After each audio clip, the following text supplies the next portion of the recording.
The WNBA unveiled its 2025 broadcast schedule last week, and some fans were thrilled to see the significant spotlight on the Indiana Fever and reigning Rookie of the Year, Caitlin Clark. The Fever will play host to the Chicago Sky in the second game of an opening weekend doubleheader on May 17. In addition, the team is set to appear in 40 other nationally televised games, which will air on CBS, ABC, ESPN, and ION. While it's understandable that the WNBA wants to capitalize on Clark's growing star power, especially since several teams have moved their games against the Fever to larger arenas to accommodate the increased ticket demand, one of the league's star players recently expressed some frustration with certain broadcast decisions made by the WNBA. During a recent appearance on ESPN's First Take, Minnesota Lynx forward Napheesa Collier subtly called out the WNBA for prioritizing the Fever's broadcasts at the expense of other deserving teams.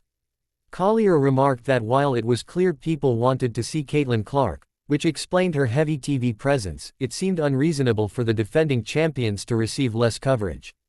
She suggested that the WNBA could feature more teams on TV without reducing the number of games for Indiana. She expressed that the decision to not showcase the defending champions, the New York Liberty, more often on television felt odd. The Liberty, who have standout players like Sabrina Ionescu and Breanna Stewart, were only scheduled for 32 nationally televised games. Meanwhile, the Las Vegas Aces, who had back-to-back championships in the previous 2 seasons and boast reigning MVP Aja Wilson, have 33 games slated for national broadcast. Collier was sure to clarify, however, that her concern was not with Caitlin Clark herself. She acknowledged that Clark deserved as much promotion as possible.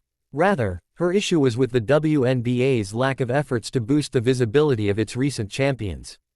Collier emphasized that the promotion of the Fever and Clark didn't have to come at the expense of other teams, especially those that had won titles in recent years.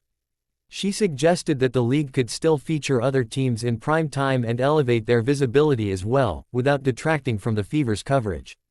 In essence, Collier's point was that while the WNBA should showcase the players and teams that fans want to see, the league should also ensure that defending champions and other successful teams aren't overlooked in favor of a single player or team.